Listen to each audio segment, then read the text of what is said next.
Sound speed. All right. Okay. Yep. This is Wilco, Amy interview.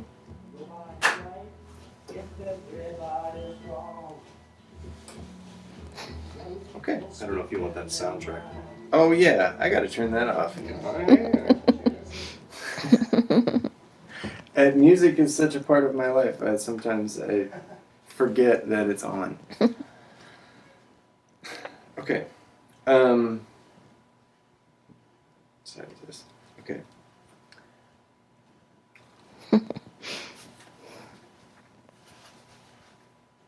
Given all that's happened, how has it changed, or how would you define justice now? How to define justice after everything we've been through. Mm-hmm. Or maybe, how did you think about what is justice before, if at all, and how do you think about it now? Well, I think I probably didn't ponder it much. I probably didn't ponder justice and what that means much. Okay. I probably didn't ponder what justice really looked like, maybe for other people, but I certainly didn't ever think, I'd be thinking about justice for us. But probably, if somebody was accused of a crime, my mentality was probably, well, if the legal system thought that they were guilty, then we need to trust that the legal system's doing their job. But now, you don't realize all the ins and outs. I mean, of course, now we do, but it's so intricate, all the dealings that go on in the legal system. And, you really have to fight for yourself, and you can't be quick to judge somebody just because they've been accused of something or even convicted of something. There's so much more into it, especially with so many wrongful convictions out there. So, yeah, I think in the past I was probably, maybe didn't give much thought about justice, figuring that our government or legal system's going to take care of it. But it's really a personal matter. It's a community matter. It's something we need to make people aware of and help each other out. Yeah. Good.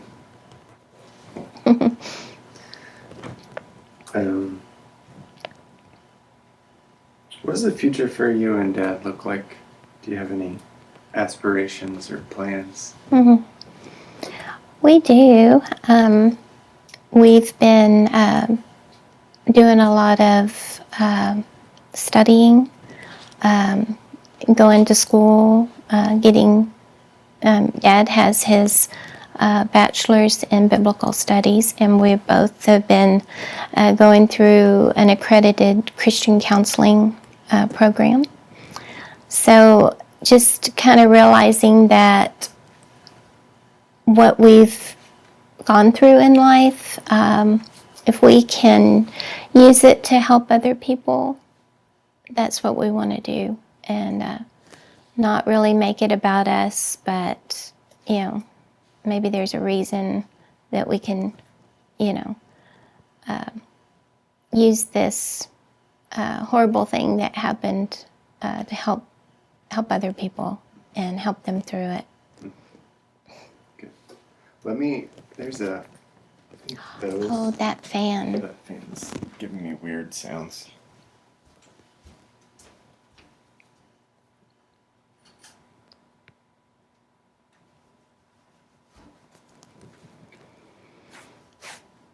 Maybe it's. I don't know. So like There's a fan on here. Oh, Refrigerator's turned on. could be this. I think I can. You can turn that off if you want. Yeah. Okay. I think I can kill that in post, but. Oh, definitely. If it's just like a constant, like. Yeah, that's what it sounds like. Yeah, Maybe I should no turn worries. it on, but- No, it's still there. I'll turn it back on. Is it the It's nice to refrigerator? see. I don't know what it is. It's What's this? It's the. you think it's that? Okay. Oh, Yeah, it's fine. just because now it's just worded up. Okay.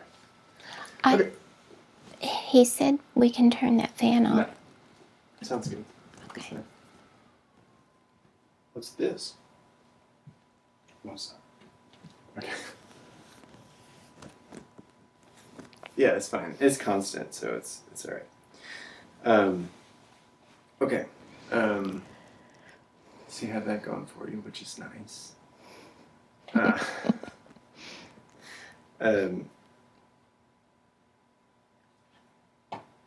Yeah.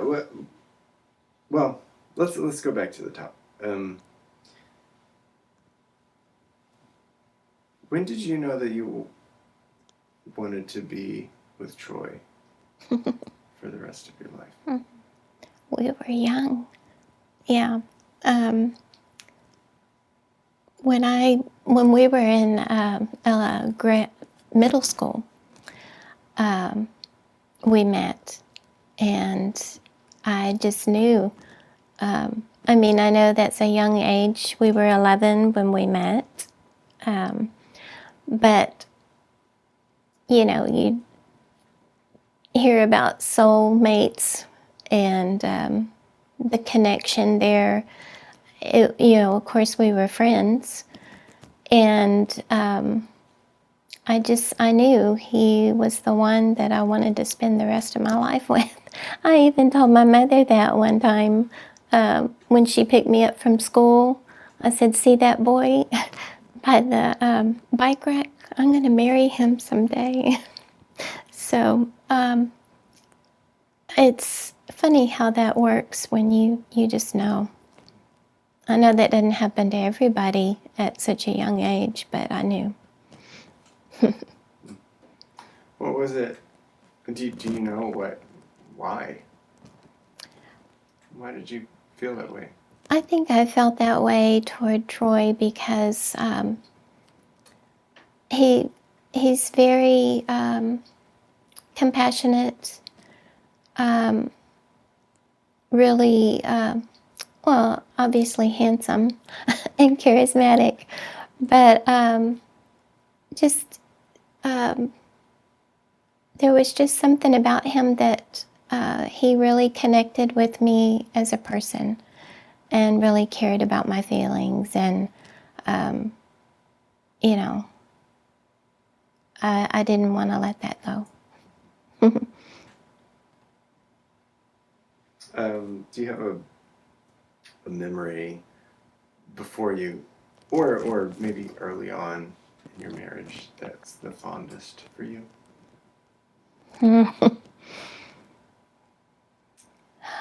Wow, there's a lot.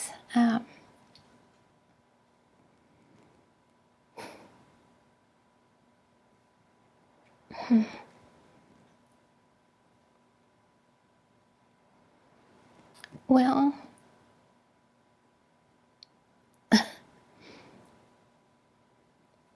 I might need to collect my thoughts. It's fine. Okay. Yeah. Take your time.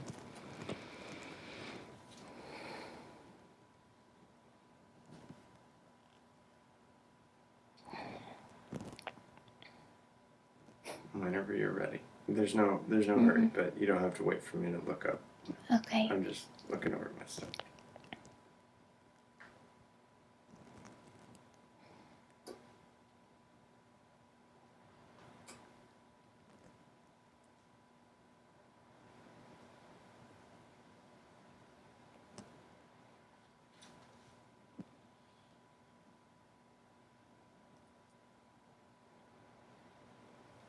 Well, there's a lot of fond memories, from the time we got married, the time that you and your brother were born. Those were all monumental. But I will say, one of the things that Dad did that was extra special to me, we went on a trip to New York, a little getaway, and he surprised me with, we have a favorite movie, You've Got Mail. And so he had researched the movie, and he would take me to different places around New York that were filmed in the movie. And we'd be there, and then all of a sudden he'd say, "Does this look familiar?" So it's just, that's how he would do things like that all throughout our marriage. But that was really, it meant so much to me that he took the time. I mean, he took time to do things like that even on our family trips. This was before GPS and all that, but he'd have a folder and mark out different places that he wanted to take us and just make it monumental, just very memorable. So, but I think that New York trip was extra special to me, knowing that the movie is something that we really enjoy watching together. It's cute. I'm gonna kill this and there we go. There's a Martin Luther. Not Martin Luther, but Martin Luther King Jr. quote. Injustice anywhere isn't it injustice? It's a threat to injustice everywhere. How do you feel about that as it relates to Dad's case? Oh, yeah, I think the fact that one injustice, it doesn't just impact one person's life. It filters through to the family, to the community, to, on and on. You don't realize that unless you're going through something like that. You don't realize how deep the wounds are that the person's going through, and then you start to imagine, well, if the person's married, what is the spouse feeling? If they have children, how does this affect the children and their life? I mean, it just goes on and on. So yes, that quote from Martin Luther King Jr., that's very wise. So true. Yeah.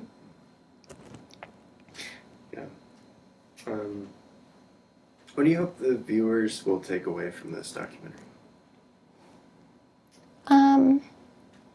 I'm hoping that the viewers that see this realize that people go through a lot. There's so much that you don't know, and that's, part of doing the documentary is making people aware it's not just something in the legal system. It affects people in their personal lives. It just for the rest of their lives a lot of times. And we just want there to be some hope for people that are dealing with wrongful convictions, and especially in the plea bargaining area. It's just so wrong the way it's set up. It really needs to change.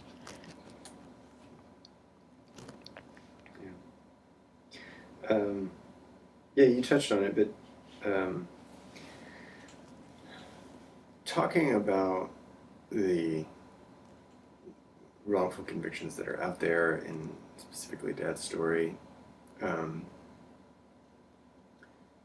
important is it to, in your words, to tell those stories, tell those the unknown portions of it? I think you can sit there and read the National Registry of Exonerates, and you can read their case and see how they got exonerated and all that stuff, but it doesn't really get to the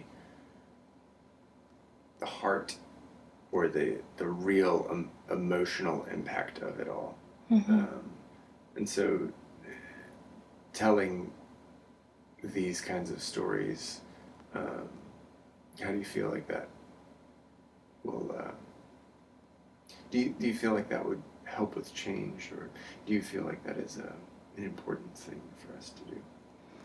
I do think sharing our story and how it has affected us emotionally, and the depths of that, I think it's important to share with other people, because they wouldn't know. I mean, I didn't know anything about this, and just to hear and read about the other people that have been exonerated, and it's their lives that are being affected. It's very hurtful what they're going through, and I think they need a voice. They need somebody to bring this to light. It's such kind of like a taboo subject. A lot of people don't want to talk about any type of, legal stuff when it comes to crime or felonies, but we've got to get past the shamefulness of it and realize that doesn't define the person at all. Instead, we need to lift this subject up and let more people in on, what can we do to change this. Did you ever feel any shame around the conviction?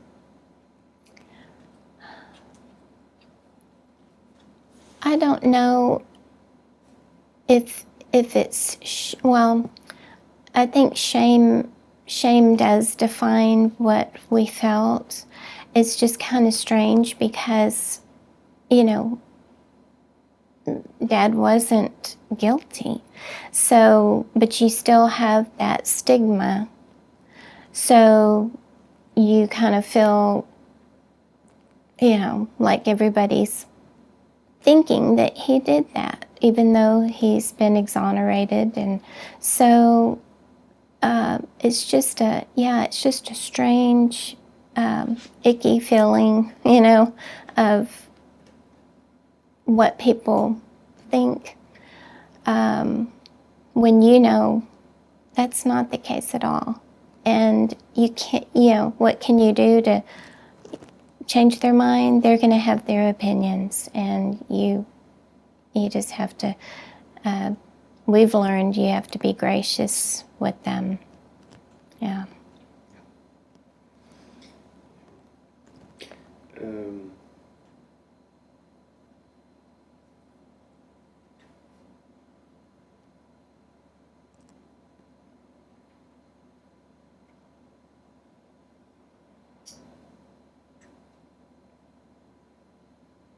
Can you walk me through the day when Troy got a phone call? Just Yeah. You're good at telling stories.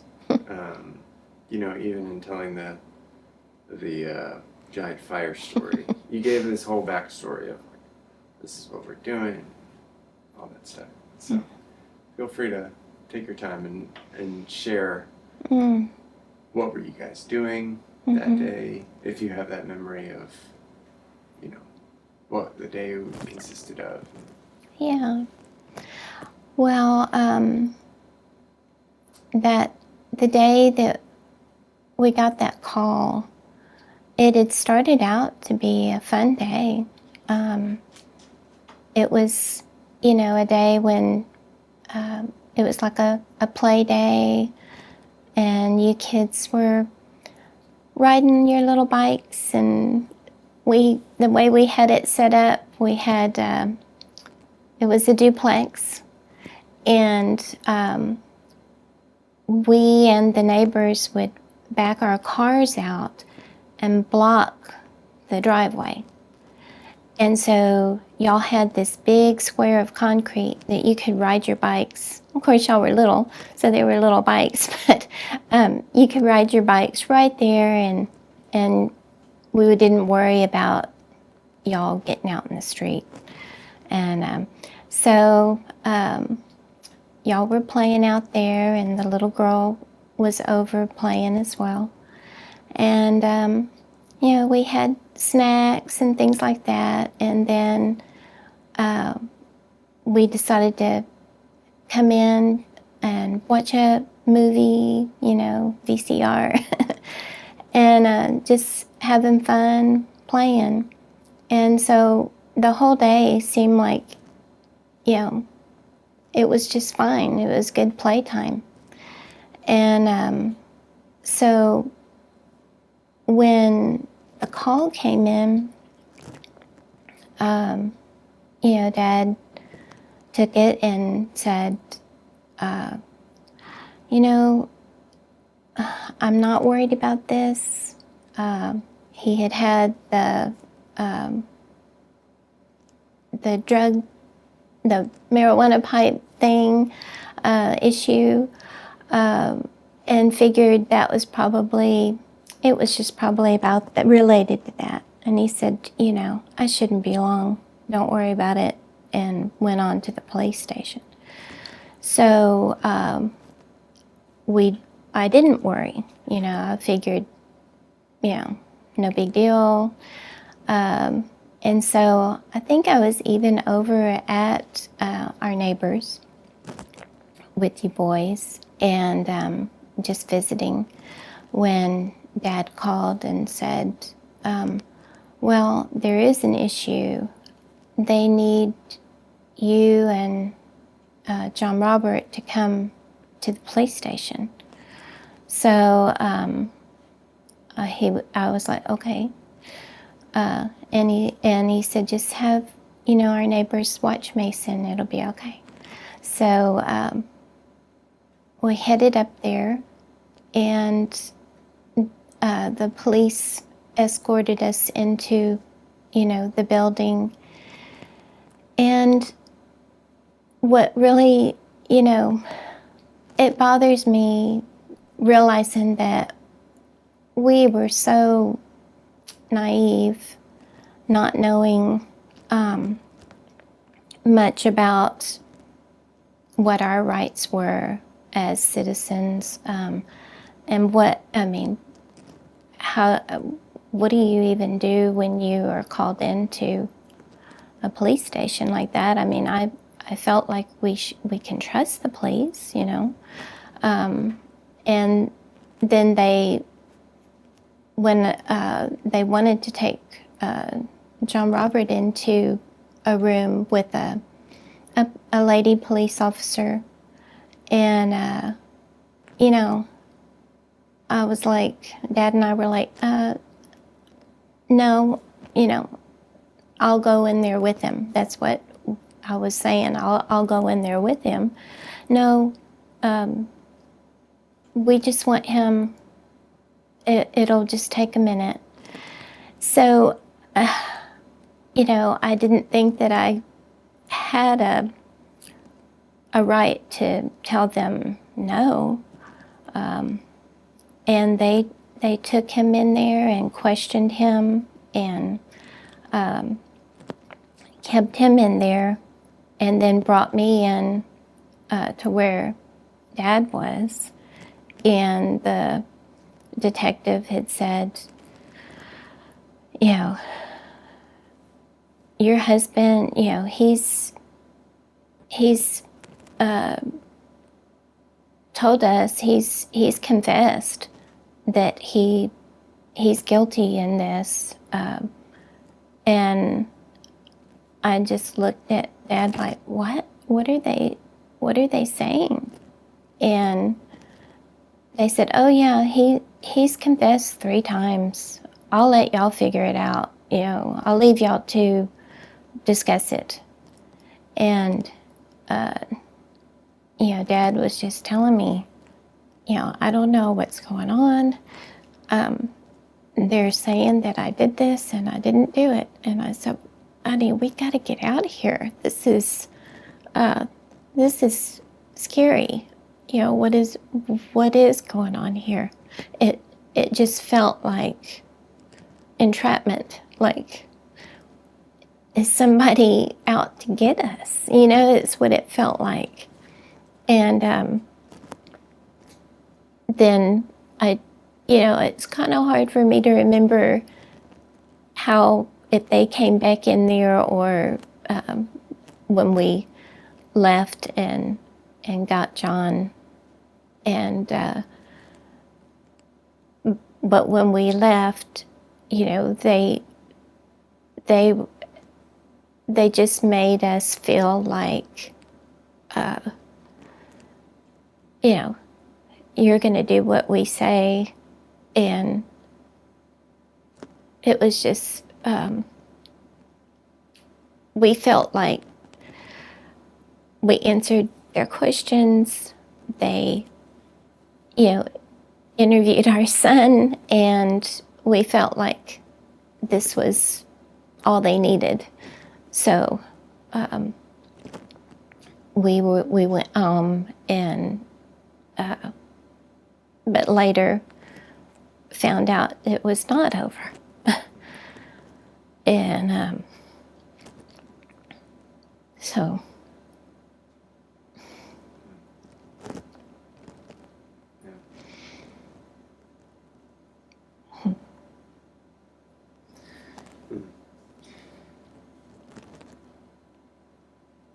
Given, that's it's such a heavy thing to recount. So thank you for doing that.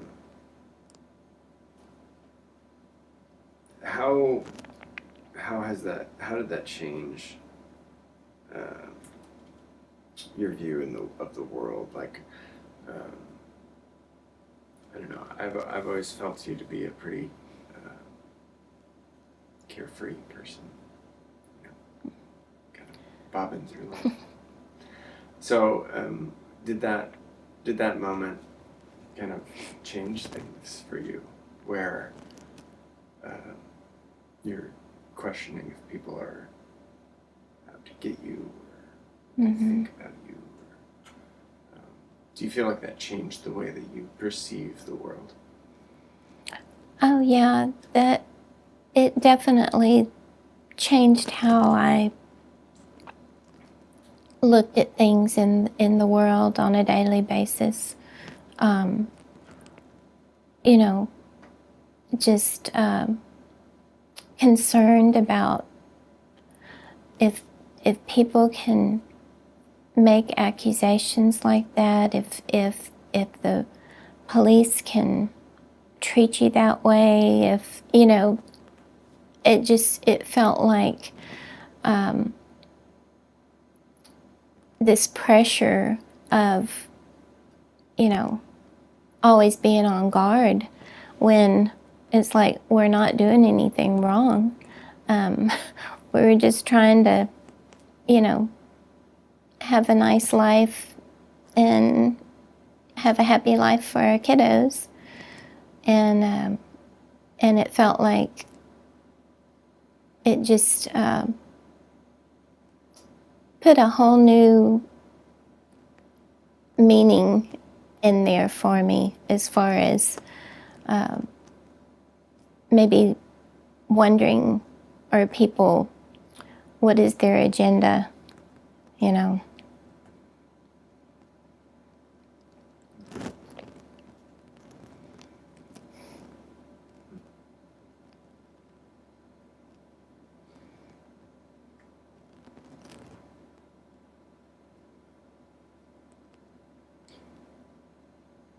What do you think the hardest thing has been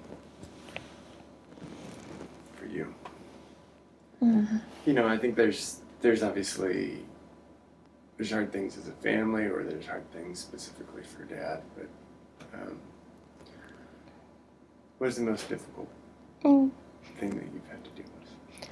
I think the most difficult is seeing how it's affected Dad. You know, he's very strong, but he, you know, it's so hurtful when, you know, he's this loving and, you know, very smart guy. I mean, I don't think there's anything he can't do. And I'm not just saying that. I mean, he's a really great guy and is so good at business. And but just to see how it has torn him down emotionally, you know, if it wasn't for our faith in God, you know, he I just don't know, it would have destroyed him, you know. And if it wasn't for our family unit, you know, but even that, you know, that has been something that's been very painful to me, just seeing how it's affected you and your brother. I mean, y'all are resilient as well, but just to even have to tell y'all what, you know, happened to Dad, you know, what he was accused of. No parent wants to tell that to their kids. And to when we shared that with y'all, you know, we didn't want to shade your view of law enforcement or, you know, the legal system, but so we were trying to be delicate about that too when we shared that, but you know, even though we were very angry about what had happened, we didn't want it to turn y'all against the authorities. So it is a really hard balance there. And so... Do you feel like, because your role has pretty much always been a homemaker, and did that, do you feel like having this looming overhead made that job a lot more difficult? Well, as being a homemaker, I think it did. It made it harder.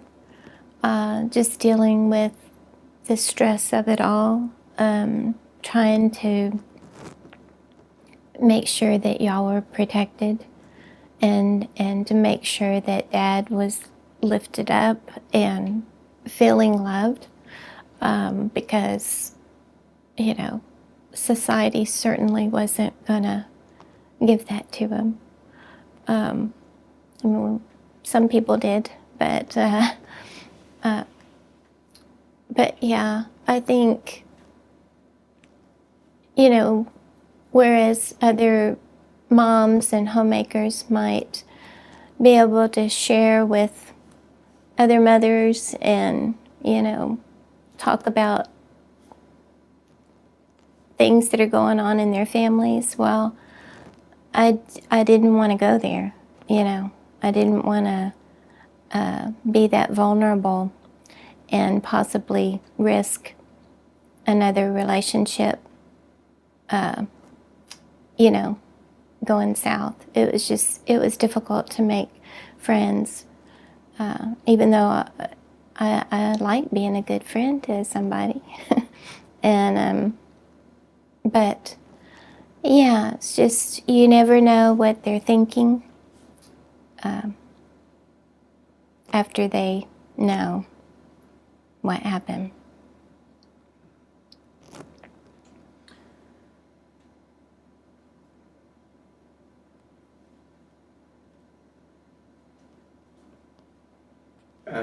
How do you feel?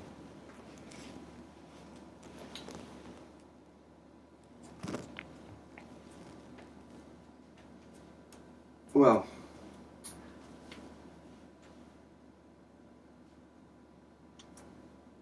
is there a moment that you can pinpoint where you felt the most defeated?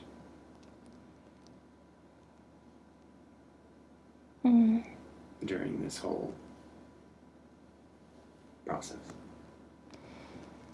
There were a lot of different levels of defeat through the whole thing. I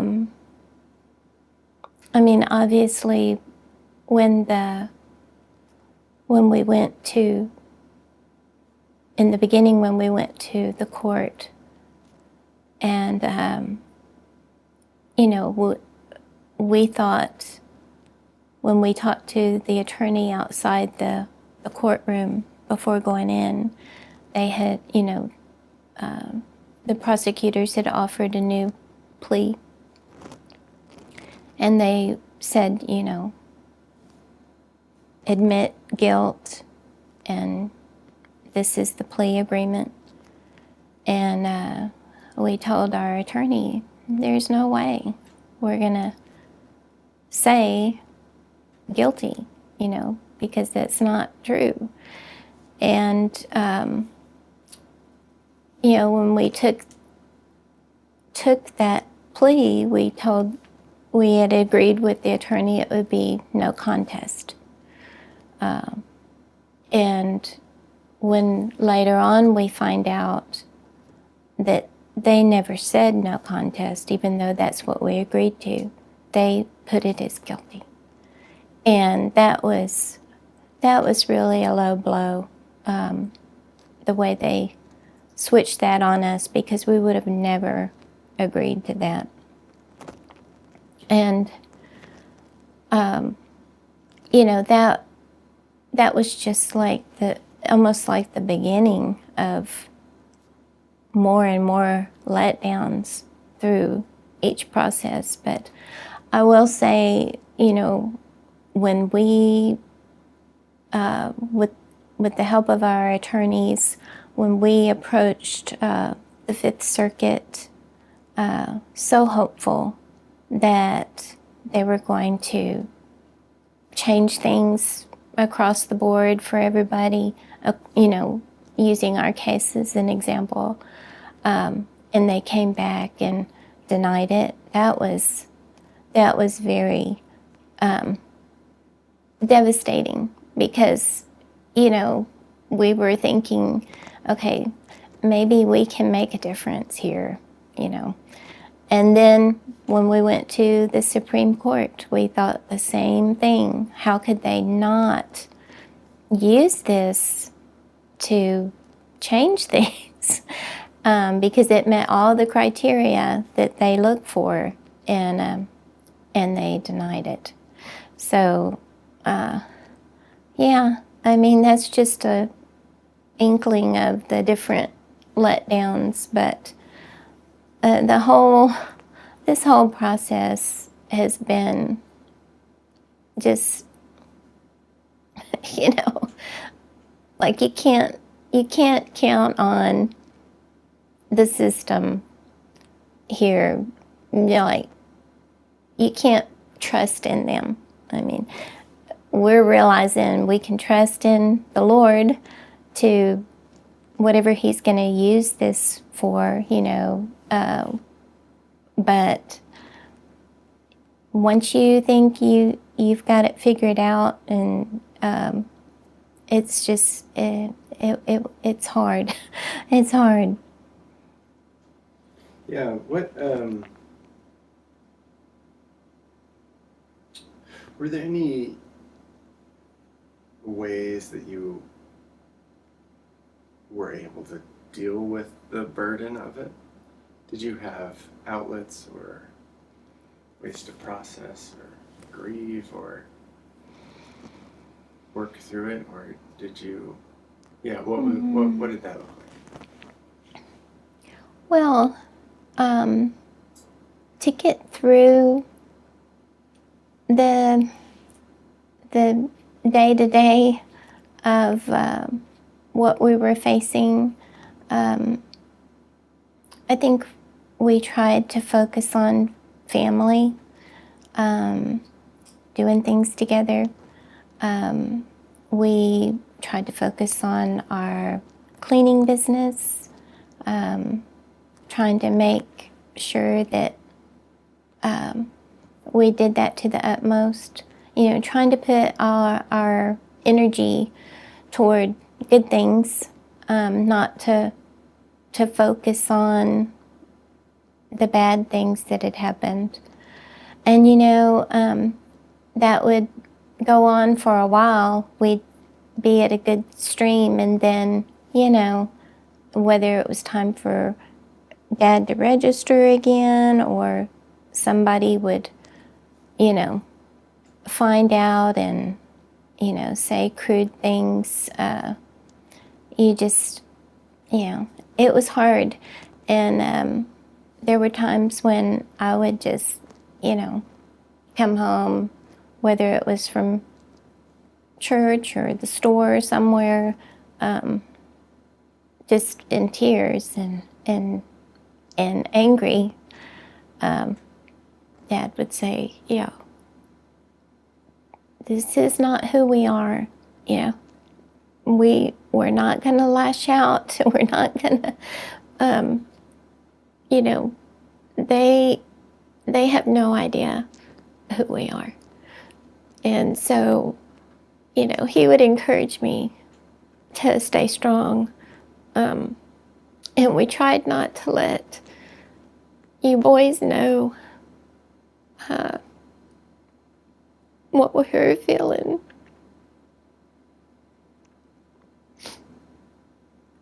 I didn't want y'all to feel that pain.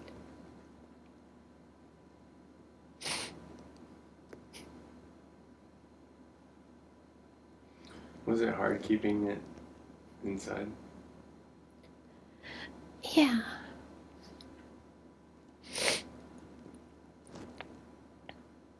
Yeah. But,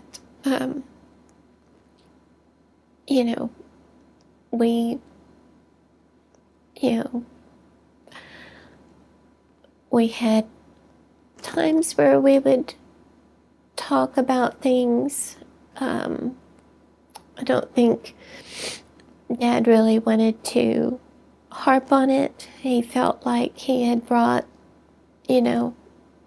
this on, even though I kept telling him, you did nothing wrong, and anybody in your position would have accepted the plea. I mean, how could you not? The way they threatened us. And so a lot of times we would just try to focus on the good things that we did have and try to make good memories and, you know, a lot of prayers, meditation to the Lord just to get my mind right and let me trust that this is going to work out somehow, you know.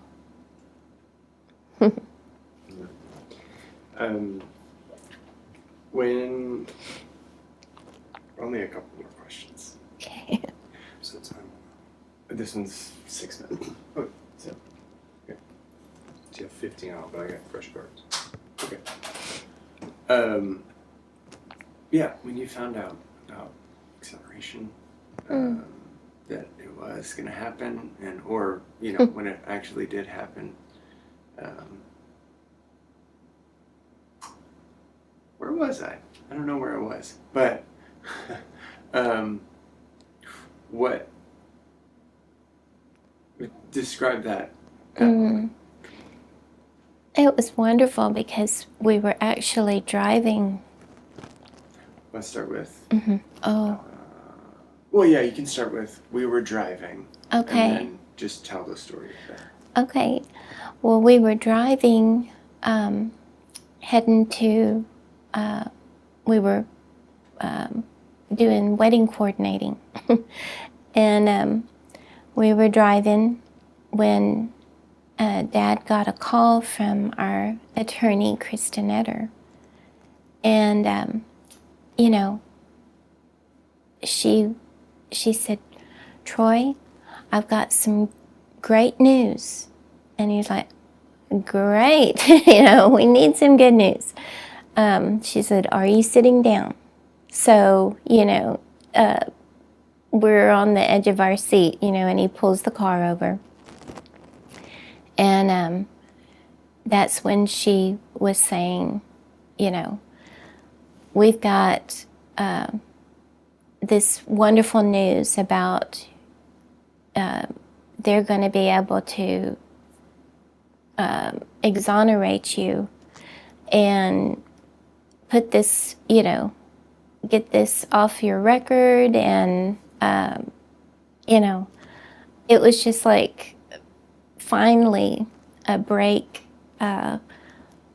so that we could, you know, because you want to always be hopeful that something's coming, but at the same time, you don't want to be let down again. So that was wonderful. I never will forget hearing her give us the good news about, you know, finally somebody is acknowledging that what we've known all along, you know, years later. And just, it was a very good day.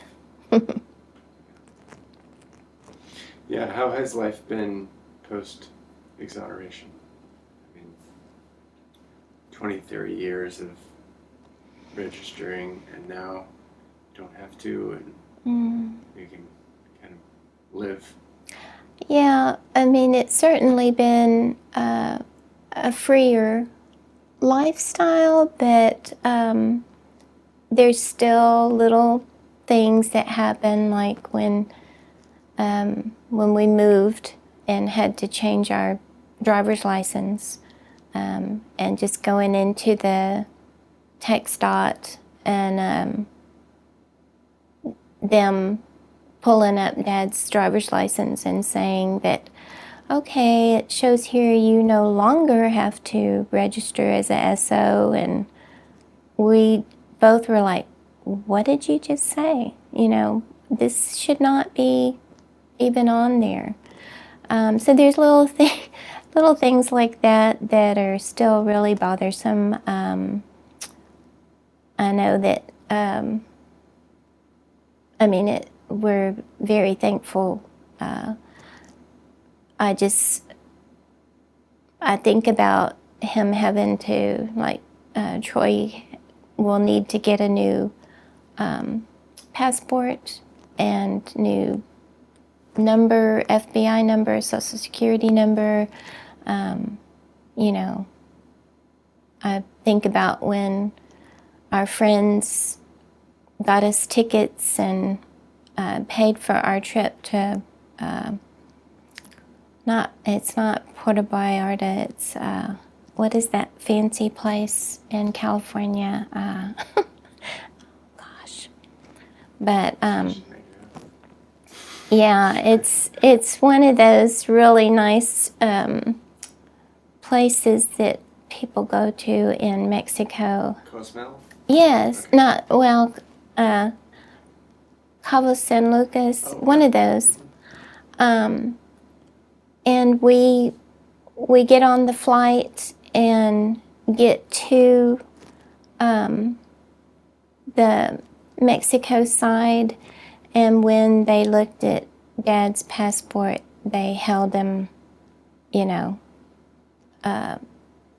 said that he couldn't enter the country, and they held us both at gunpoint. Like, you know, so that all, you know, the reason why I brought all that up was because that driver's license issue, that just makes you think back to, oh yeah, that kind of reminds me of when they held us at gunpoint in Mexico, you know, things like that. But no, we're very happy to have the exoneration, but there's just so much more than just like resting in that and saying, okay, we got the exoneration, we can live our life. There's more, and that's why we're trying to help other people and change some things so this doesn't happen to other people. And yeah. Cool. That's good. Stop. Yeah. How you feel? Okay. Okay. I felt like I kind of like started to answer questions and then just. That's how it works. Are you guys ready to record now? Or Oh, we were recording. We were. that was just the trial, right? Oh. Just kidding. Yeah. Is there anything else that you want to say, or that, you know, something that came up and maybe I cut you off or anything like that? I don't think so. What do you think? I think it's great. Yeah. We covered everything that I wanted to cover. Okay. So you did a great job. I just want to make you proud and make Dad proud. I don't want to, you know, come across, you know, wrong or. Sure. You make us proud. Well, I want to sound supportive. We do. Yeah. Okay. Stand up straight. Okay. Stand up straight. You. Every month, I think I've told you this, but every month I have a mantra, and this month, which is almost over, it's crazy, is you already know. Trust your gut. So, none of that self-doubt stuff. You already know. It's within you. It's always been there. There's just other people's stuff put on top. It's just get all that other stuff out, throw it up. Okay.